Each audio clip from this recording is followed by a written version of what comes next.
हवाओं ने मुझे निराश करने के लिए कई बार अपने दांव खेले, लेकिन मेरी आत्मा किसी पक्षी की तरह ऊंचाई पर उड़ान भरने का साहस रखती थी।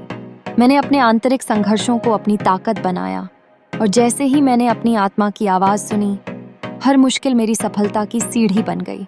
हर ठोकर ने मुझे मजबूत किया और हर रुकावट ने मुझे गति दी। यह मेरा समय था। मैंने पूरे साहस के साथ आसमान में उड़ान भरी। यह एक विशाल आशाओं का खेल था, जिसमें मैंने अपने मन की गहराइयों को समझा।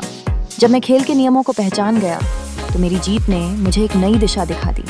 मैंने देखा कि असफलताएं केवल कदम हैं और मुझे उनसे सीखते हुए आगे बढ़ना था।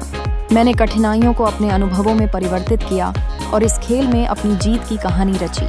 मुझे एहसास हुआ कि मेरी सोच की पराकाष्ठा ही मेरी सफलता की कुंजी थी। समाज के एक हिस्से ने मुझे रोकने के लिए कई बार प्रयास किए, लेकिन उस समाज ने ही मेरी सफलता की कहानी का निर्माण किया। उन टिप्पणियों ने मुझे और भी बलवान बना दिया। मुझे अपनी गरिमा की रक्षा करनी थी और मैंने इसे अपनी ताकत बना लिया। मेरी मेहनत ने उन लोगों के कथनों को नकार दिया जो मेरे ऊपर सवाल उठाते थे। अब वे कहीं खो गए हैं, जबकि मैं अपने प्रयासों की सफलता की चमक में खड़ा हूँ। कई रातें मैंने जागकर बिताई हैं, उन संघर्षों के बीच में जहाँ मैंने अपने सपनों को जिंदा रखा। आज जब मैं अपने प्रयासों का फल देखता हूँ, तो मुझे उन सभी प्रयासों का मूल्य समझ में आता है। मैंने अपने सुखों का त्याग किया, लेकिन आज हर आंसू खुशी से झूम रहा है। सफलता के आंगन में मैं अपने ख्वाबों को साकार होते देखता हूँ और हर दिन नई उम्मीदों के साथ आगे बढ़ने का साहस पाता हूँ।